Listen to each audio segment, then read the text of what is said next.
poder que no se toca. Yo he creído en un poder que no se ve.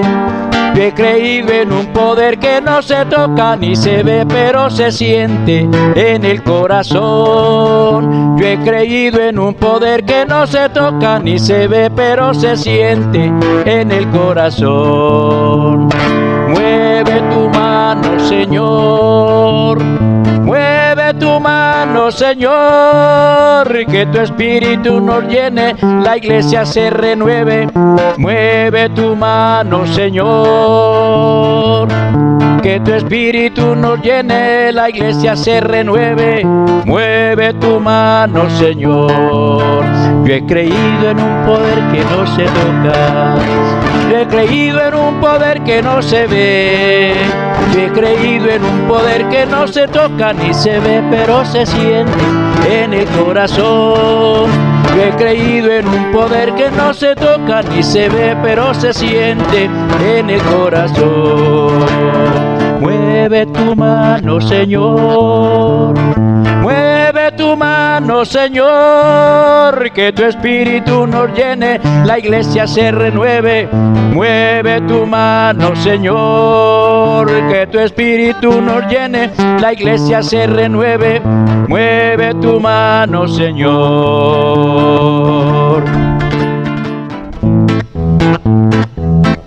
Por las calles de Palestina Cristo andaba, predicando la verdad del Evangelio. Por las calles de Palestina Cristo andaba, predicando la verdad del Evangelio. Cristo sanaba a los enfermos, daba de comer y también de beber. Cristo sanaba a los enfermos, daba de comer y también de beber. Hoy es el mismo, no ha cambiado nada. Hoy es el mismo, no ha cambiado nada. Ven a beber del agua de la vida. Ven a beber de Cristo Jesús. Por las calles de Palestina Cristo andaba, predicando la verdad del Evangelio. Por las calles de Palestina Cristo andaba, predicando la verdad del Evangelio.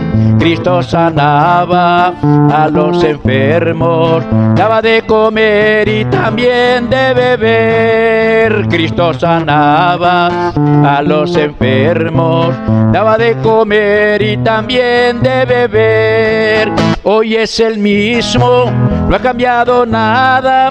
Hoy es el mismo, no ha cambiado nada. Ven a beber del agua de la vida. Ven a beber de Cristo Jesús. Hoy es el mismo, no ha cambiado nada. Hoy es el mismo, no ha cambiado nada. Ven a beber del agua de la vida. Ven a beber de Cristo Jesús.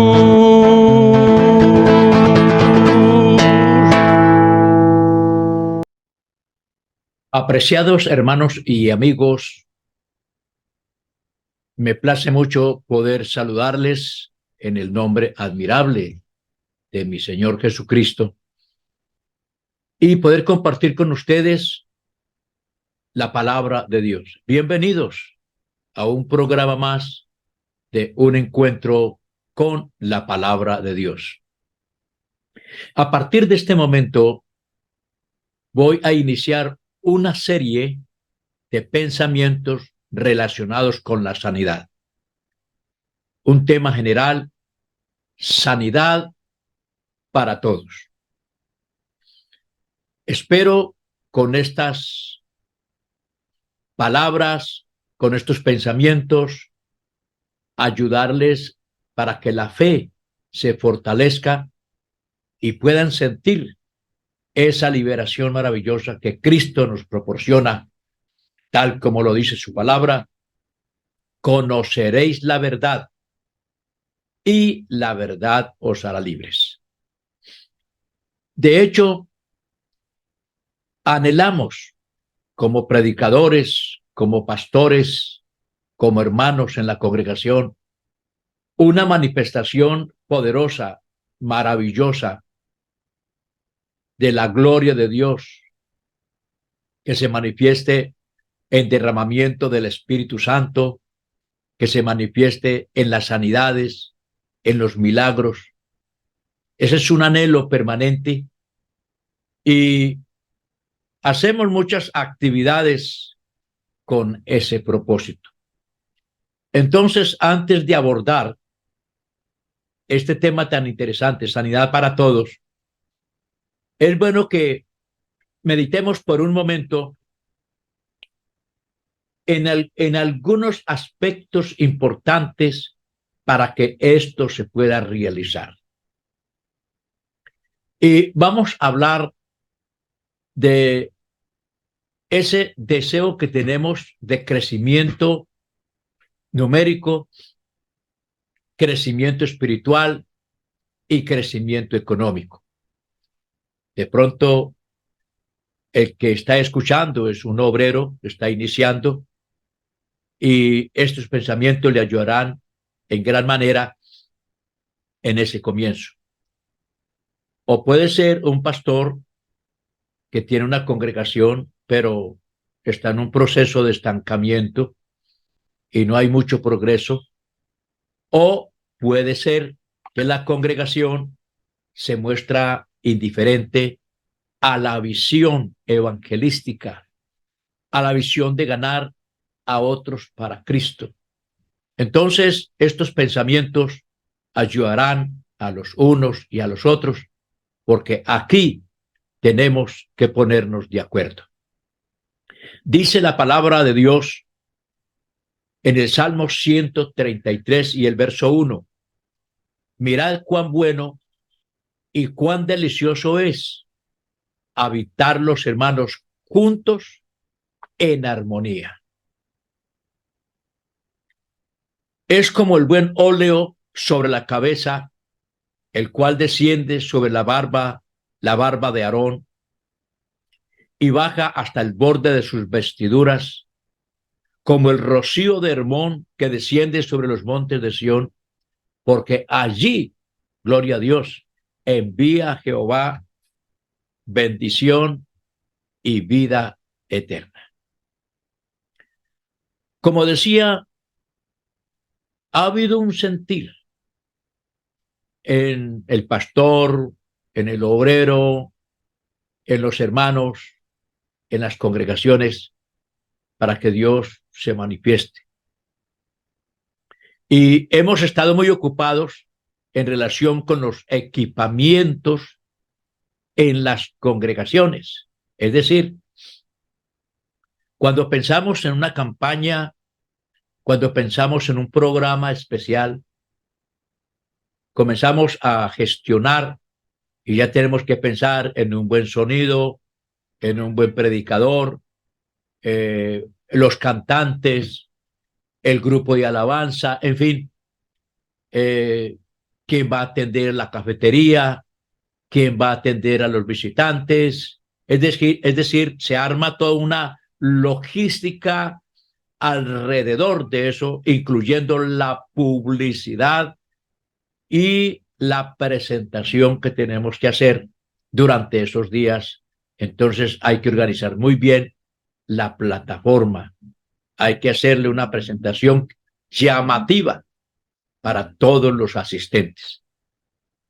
Entonces, y hemos notado mucha diligencia en esto a los hermanos, añadiéndole algo más, como es buscando la presencia de Dios en ayunos, oraciones, vigilias, bueno, y programas de todo índole, pidiendo esa maravillosa manifestación del Espíritu Santo en nuestras congregaciones. Se hacen los programas, se hacen las campañas, se hacen los programas, se invierte una cantidad de dinero y pasó la campaña, dura el ambiente, buena actividad, 1 o 2 semanas más, pero luego se baja la guardia. La gente que hizo decisión durante la campaña, si es que algunos lo hicieron, muchos de ellos no vuelven, uno que otro se queda. Entonces, ¿dónde radica el mal? ¿Cuál sería el remedio? Nos preguntamos, ¿realmente qué es lo que está pasando que ese avivamiento no sucede? ¿Qué es lo que hay en el fondo?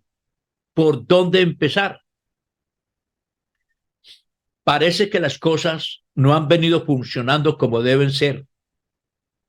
Entonces yo quiero, a través de estos pensamientos, colaborarles a cada uno de ustedes en la realización de esos eventos, empezando con este tema acerca de pongámonos de acuerdo, porque entre otras cosas tenemos el problema de la categorización de los temas doctrinales, dándoles más importancias a unos más que a otros. Y aquí, cuando armamos un programa, entonces, bueno, pensamos en el título y pensamos en los temas que el predicador debe desarrollar. Le hacemos la invitación y de una vez le enviamos, estos son los temas que hay que predicar. Y lo encasillan a uno con unos temas, pero ¿ha pensado realmente si esa es la verdadera necesidad que existe? Se habla de hacer una encuesta y en base a esa encuesta se hace un análisis y un diagnóstico. Y en base a eso, nosotros tratamos de remediar el problema que se esté presentando. La verdad es que en esta parte nos hemos equivocado. Como dice el refrán, hemos buscado el muerto río arriba. Hemos estado pidiendo un avivamiento, pero no tenemos los ingredientes necesarios para que esto suceda. Y si no tenemos los ingredientes necesarios, aquí no va a pasar nada. Así nosotros hagamos lo que sea, pero realmente, si no vamos al fondo de esto, no va a pasar nada, porque tenemos que ponernos de acuerdo, tenemos que estar juntos, tenemos que estar en armonía.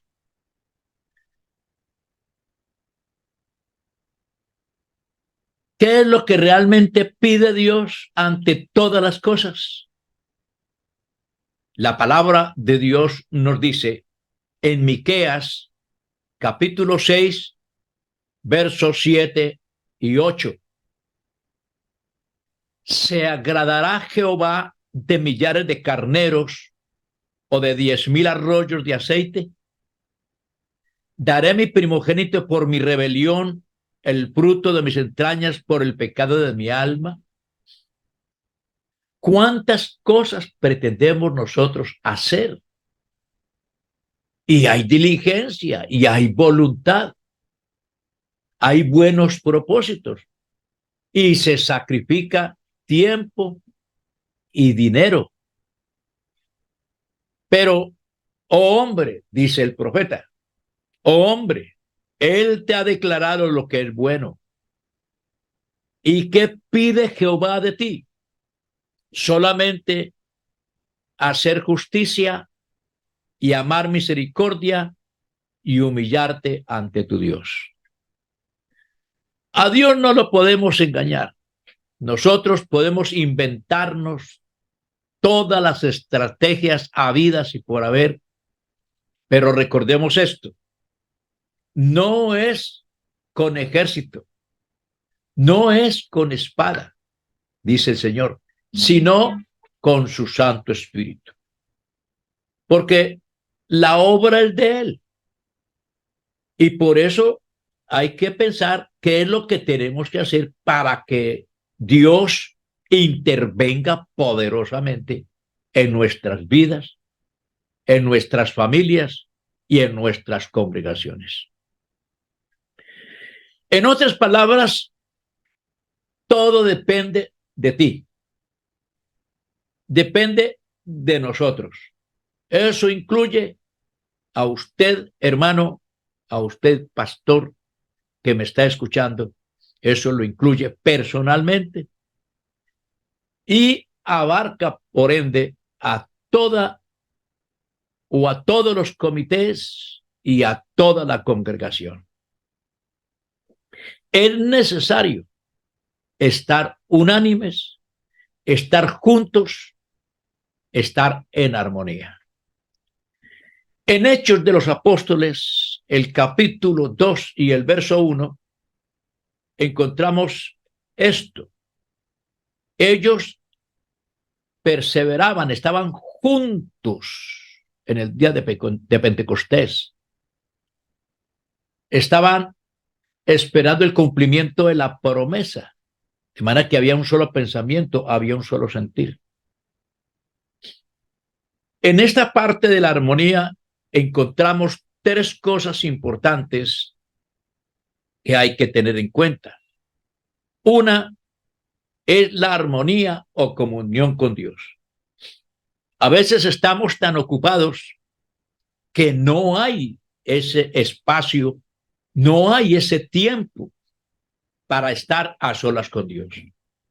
Porque una cosa es la oración que hacemos colectivamente en un tiempo limitado en la congregación.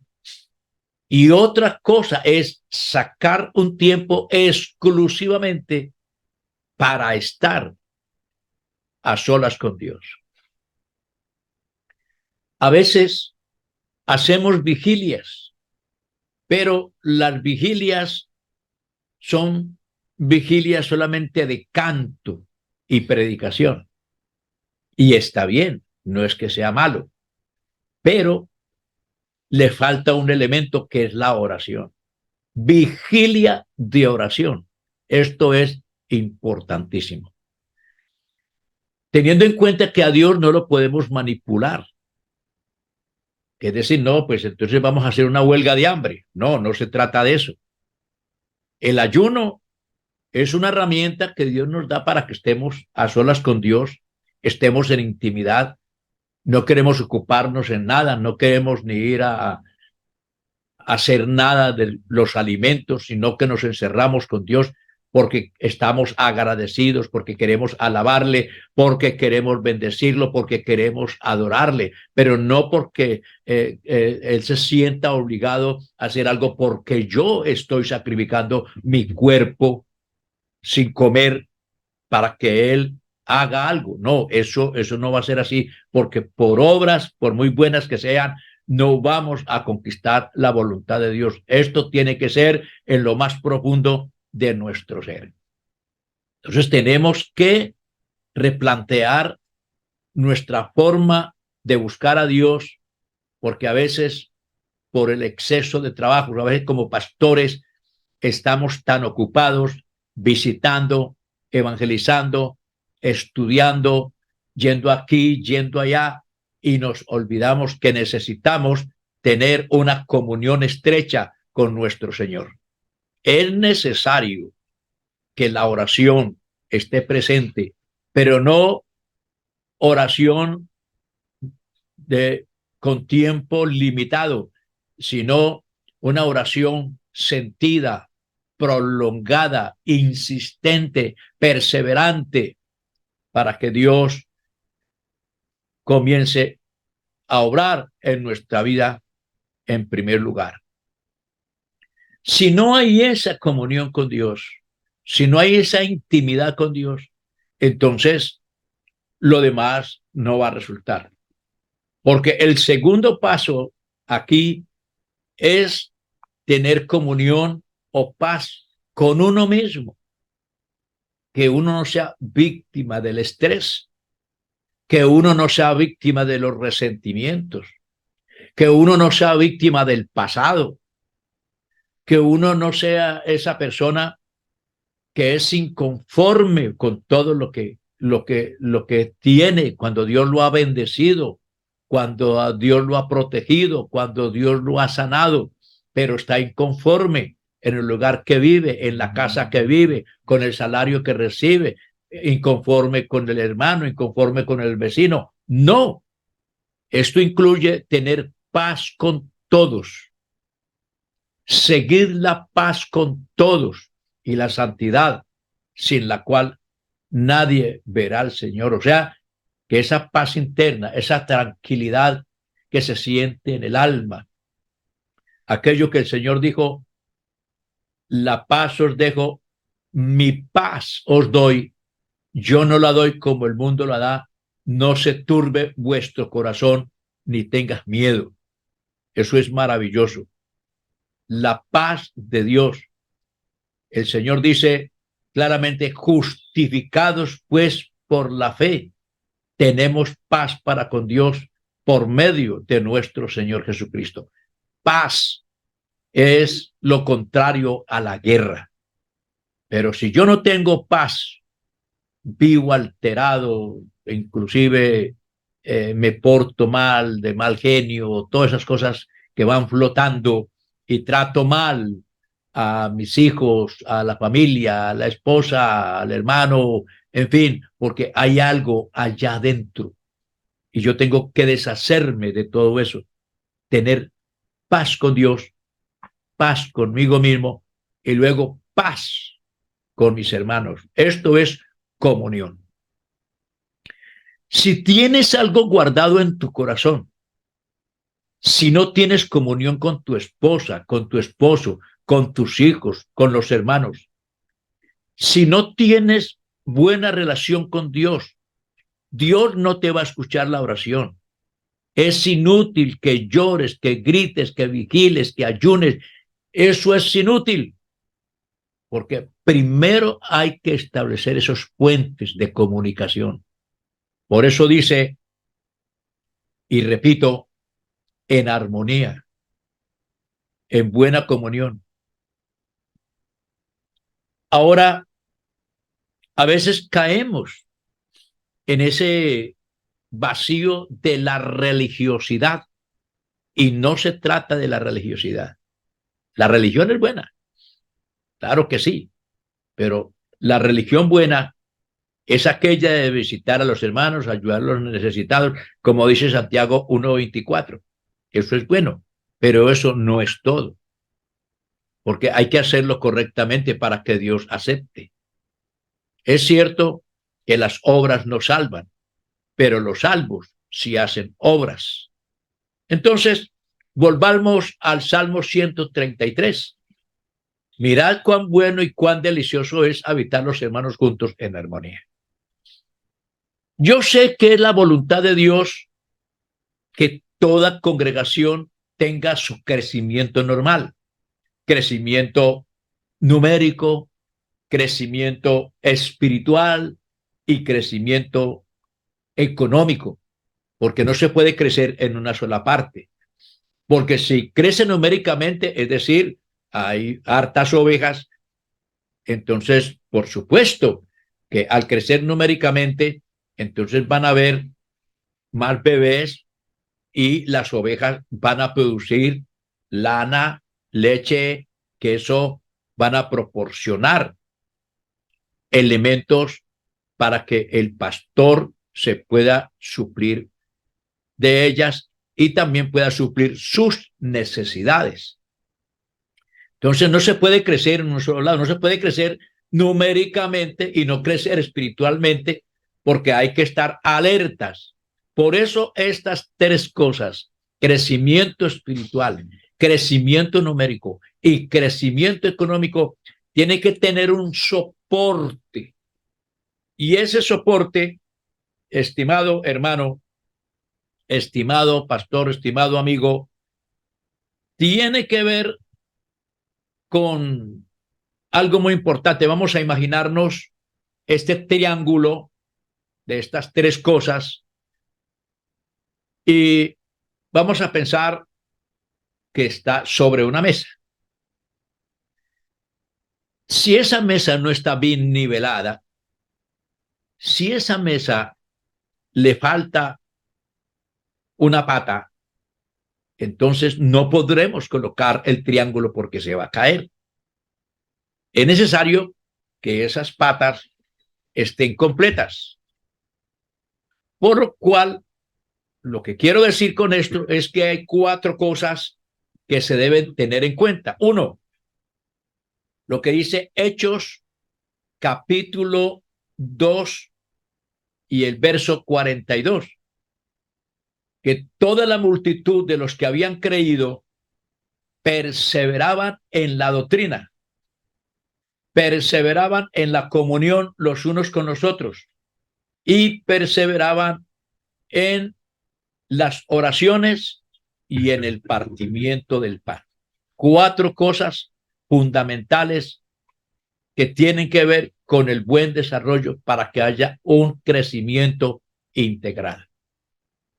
Si le falta la doctrina, si falta la enseñanza, si falta la exhortación, entonces van a crecer como árboles en el bosque y no va a haber una formación. Cada quien va a hacer lo que le parece. Pero si hay una buena enseñanza en la sana doctrina, bien guiada, bien sostenida, eso trae sus resultados. Perseverar en la comunión los unos con los otros. Recordemos que la palabra de Dios dice que esa multitud de los que habían creído eran de un corazón y un alma. Un corazón y un alma estaban unidos.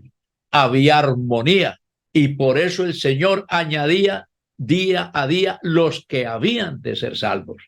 El éxito de la iglesia primitiva estaba en esto. Perseveraban en la oración. Eso no era oración programada como lo hacemos nosotros, que si no se hace un programa de oración, entonces no sucede nada. Que hay que hacer un programa de oración, que hay que hacer una cadena de oración y ayuno, que hay que hacer, yo no sé, un programa de renovación espiritual y traer yo no sé a quién y para que, pero pasan los programas y todo se acaba. No, es una disciplina, algo en lo cual se persevere, como dice Lucas capítulo 18, cuando el Señor enseñó sobre la parábola de orar siempre y no desmayar. Orar siempre, es decir, tanto a nivel personal como a nivel colectivo, debe de existir ese anhelo, pero ese asunto de que la congregación llega preciso para iniciar el culto, los primeros y los otros llegan ya para el amén, ya cuando ya están despidiendo el culto. No, aquí se necesita estar de acuerdo, que todos sintamos esa carga, ese deseo, ese anhelo por estar en el templo, alabando a Dios, un tiempo para orar, un tiempo para glorificar y escuchar la palabra del Señor. Pero a veces ese fervor se ha acabado y la gente llega, pero llega a interactuar con los demás y a hacer desorden de tal manera que el que está orando no puede hacerlo porque no dejan orar, que ya llegó el del sonido, que ya llegó el piano, que ya llegó el de los de alabanza, que están preparándose en el momento para el culto y no permiten hacer nada. No, no es así. Eso tiene que, cuando se llegó la hora del culto, que por lo regular tenemos una hora para hacer la parte preliminar de 6 a 7, para que cuando empiece ya el culto, nuestro corazón ya esté ardiendo con la presencia del Señor. Y la armonía, hermanos, la Biblia dice, si traes tu ofrenda y allí te acuerdas que tu hermano tiene algo contra ti, ve primero y reconcíliate con tu hermano y luego ve y presenta tu ofrenda. Primero, hay que estar en paz con todos. Eso es imprescindible. Dice el Señor, seguid la paz con todos y la santidad, sin la cual nadie verá al Señor. Yo no puedo tener problemas con nadie, qué problemas con el vecino, qué problemas con la familia, problemas con el yerno, con la nuera, es decir, problemas por todas partes, resentimientos, amarguras, inconformidad con el pastor, inconformidad con los comités, choques entre los mismos grupos de trabajo, peleas entre los mismos, desavenencias, divisiones. No, así no es. Hay poder en el nombre de Jesús. Hay que hacerle a la verdadera comunión para que puedan suceder las cosas, para que se realicen las cosas juntos en armonía, porque una cosa es estar juntos, una cosa es haber 200 y 300 hermanos juntos, pero si hay todos esos males dentro de los corazones, dentro de esas vidas, allí no va a pasar nada, todo será emocionalismo, pero espiritualidad no hay los resultados, no hay los efectos, cada quien sigue viviendo como cree que le es necesario. Pero si nosotros nos disponemos a practicar lo que dice Dios, a practicar, se predica la sana doctrina y se vive, se practica la comunión y la armonía, porque es que la armonía es esencial. Piense usted, por ejemplo, en un aparato como es el piano o como es una organeta, que tiene un sistema de sonidos, tiene una memoria integrada con diferentes sonidos. Allí hay las notas musicales que son las que le dan vida a todo. Pero van a colocar una persona que no sabe tocar. Pues, ¿de qué sirve un buen piano, una buena organeta si no hay quien la toque? Entonces, pero si hay un buen ejecutor, va a coger esas notas y las va a reunir, porque cuando están dispersas no significa nada, pero cuando comienzan a ejecutarse y el maestro comienza a dar el sonido, la música nos manda un mensaje que podemos entender, que llega a nuestro ser. Entonces, ¿por qué? Porque se unen los sonidos, hay una armonía. Hay quien sabe hacer la armonía. Y permítame decirle que aquí el maestro por excelencia se llama el Señor Jesucristo. Y Él es el único que puede armonizar nuestras vidas si nosotros nos sometemos a Él con todo el alma y con todo el corazón. De manera que empecemos por allí para que las cosas se hagan. Queremos el crecimiento económico, espiritual y numérico, pero es necesario esas 4 cosas en el crecimiento para que se sostenga, que es la doctrina apostólica que demanda que el creyente sea santo y que viva como Dios quiere en su voluntad, que viva en comunión con sus hermanos y que participe a los demás del pan, de los bienes, tanto de la palabra como el pan material, que pueda participar, colaborar para las necesidades de los hermanos en la congregación y perseverar en la oración, no bajar la guardia, porque si bajamos la guardia, hermano, eso nos acaba. Entonces, ahí están esos 4 puntos. En Hechos 2:42, perseveraban en la doctrina de los apóstoles, en la comunión unos con otros, en el partimiento del pan y en las oraciones. Si nosotros hacemos todo esto, vea, créame que si nos ponemos de acuerdo en esto, Dios va a derramar su palabra. ¿Por qué hay que prestarle tanto la atención a la doctrina? La Biblia dice, hijo mío, si recibes mis palabras y guardas en ti mis mandamientos, haciendo estar atento tu oído a la sabiduría, si inclinas tu corazón a la prudencia, si invocas a la inteligencia y pides que la prudencia te asista, si la buscas como si fuera plata y la examinas como un tesoro, entonces entenderás el temor de Jehová y hallarás el conocimiento de Dios. Es lo que nos dice Proverbios capítulo 1, verso 33 en adelante. Por lo tanto, es necesario escudriñar la doctrina apostólica, todas sus enseñanzas, ponerlas por obras para que evitemos caer dentro del error y dentro de los pensamientos humanos. Hay muchos pensamientos humanos. Hay una crisis en relación con la doctrina, porque hay mucho argumento humano y no se predica realmente la palabra de Dios como debe ser. A veces por amor al dinero, por amor u orgullo propio o buscando su propia gloria. Hay una frase dicha por Martín Lutero muy bonita: cualquier enseñanza que no encuadre o encaje con la escritura debe ser desechada, aunque haga llover milagros todos los días, todos los días. Pero si no encaja con la doctrina, no tiene sentido. Bendito sea el nombre del Señor. Por lo tanto, dice el apóstol, por esto mismo, el apóstol Pedro, en su segunda carta, capítulo 1, versos 5 al 11, por esto mismo poned toda diligencia, añadir a vuestra fe virtud, de la virtud conocimiento, al conocimiento dominio propio, al dominio propio paciencia, a la paciencia piedad, y a la piedad afecto fraternal, y al afecto fraternal amor.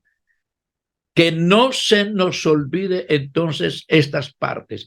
Si tenéis estas cosas y abundan en vosotros, no os dejará estar ociosos ni sin fruto en cuanto al conocimiento de nuestro Señor Jesucristo. Pero el que no tiene estas cosas es muy corto de vista, está ciego, habiendo olvidado la purificación de sus antiguos pecados, por lo cual, hermanos, tanto más procurad hacer firme vuestra vocación y elección, porque haciendo estas cosas no caeréis jamás. Haciendo estas cosas tendréis buenos resultados, buenos frutos a nivel personal, a nivel de directivas, a nivel de congregación. Dios es bueno y para siempre es su misericordia. Entonces, les animo, estimados oyentes, para que busquemos esa integridad, esa comunión. La Biblia dice, si andamos en luz, así como Él está en luz, tenemos comunión los unos con los otros, y la sangre de Jesucristo nos limpia de todo pecado. Tenemos que ponernos de acuerdo. Y voy a usar una ilustración para terminar en este momento este pensamiento. En el Evangelio de Marcos, capítulo 2, verso 3 en adelante, encontramos a Jesús predicando. Entonces vinieron a él unos trayendo un paralítico que era cargado por 4. Y como no podían acercarse a él a causa de la multitud, descubrieron el techo donde estaba, y haciendo una abertura bajaron el lecho en que yacía el paralítico. Al ver Jesús la fe de ellos, dijo al paralítico: hijo, tus pecados te son perdonados. Estaban allí sentados algunos de los escribas, los cuales cavilaron en sus corazones y dijeron: ¿quién es este que perdona pecados? Sino solo Dios puede perdonar pecados. Pensemos en lo siguiente: ¿qué pasó antes de que el paralítico fuera traído? Primero, alguien tuvo que decirle al paralítico que Jesús era el sanador, que Jesús era el profeta, que Jesús era el Mesías. Alguien tuvo que motivar a esas 4 personas, también tuvieron que escuchar o fueron testigos y fueron y le comunicaron al paralítico. Es decir, hubo un antes para que esto comenzara a rodar en dirección a buscar la solución al problema que el paralítico tenía. Entonces, se pusieron de acuerdo. Aquí las 4 personas que seguramente no tenían la misma estatura, de pronto había uno más alto, otro más mediano, otro más bajito, tenían que ponerse de acuerdo para cargar el paralítico de otra manera. Si hay una persona bien alta, pues imagínense cómo va a quedar el lecho, y otro bien bajito, pues. Entonces aquí, ¿qué es más fácil? ¿Subir o bajar? Pues de hecho, es más fácil bajar. Entonces, el que estaba más alto tenía que bajar al nivel del que estaba más bajito y así poder tener un balance para poder llevar el paralítico. Así que tuvieron que ponerse de acuerdo, y para ponerse de acuerdo, entonces el que estaba arriba tuvo que descender. Algo similar a lo que le pasaba a Zaqueo. Zaqueo quiso mirar a Jesús subiéndose al árbol, pero no es de arriba hacia abajo, sino de abajo hacia arriba, porque Jesús está por encima. Entonces el Señor Jesús, que es tan bueno, le dice: Zaqueo, bájate de ahí, porque así no es. Esa no es la manera. Bájate de ahí y desciende, porque es necesario que yo pose hoy en tu casa.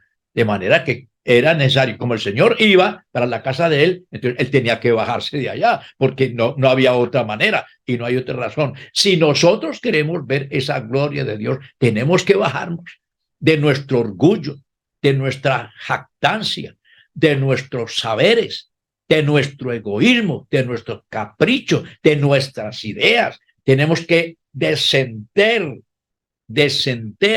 porque al corazón contrito y humillado no despreciarás tú, oh Dios. Entonces, empezando por el pastor, el asistente, los colaboradores, la iglesia, todos tenemos que descender, ponernos de acuerdo. Esta gente, para poder abrir el techo, tuvieron que ponerse de acuerdo, porque esa no era la casa de ellos. Entonces, tenían que abrir el hueco y después tenían que responder para arreglarlo nuevamente, porque ¿cómo lo iban a dejar así? Entonces se pusieron de acuerdo para responder. Y luego ya cuando lo iban a descender, también tuvieron que ponerse de acuerdo cómo lo iban a bajar para que no lo dejaran caer. Entonces vino la respuesta de parte del Señor. Jesús, al ver la fe de ellos, de los 5, no de los 4, porque era necesario la fe de los 4 y la fe de los 5, o sea, del paralítico. Eso es importante, porque si lo trajeron obligado, ahí no iba a pasar nada. Pero él vino porque él tenía confianza, él tenía la fe de que Jesús iba a hacer algo por él. Y en ese acuerdo, en esa armonía, entonces sucedió lo que pasó. Dios le perdonó los pecados y lo liberó de la enfermedad. Si queremos ver la gloria de Dios, tenemos que empezar buscando esa armonía, buscando esa paz, armonía con Dios, armonía consigo mismo, armonía con la iglesia, humillarnos delante de la presencia antes de lanzarnos a hacer cualquier evento. Pongámonos de acuerdo, hagámoslo como lo dice la Biblia y veremos la gloria de Dios manifestada. Que el Señor Jesús les bendiga en gran manera. Gloria a Dios.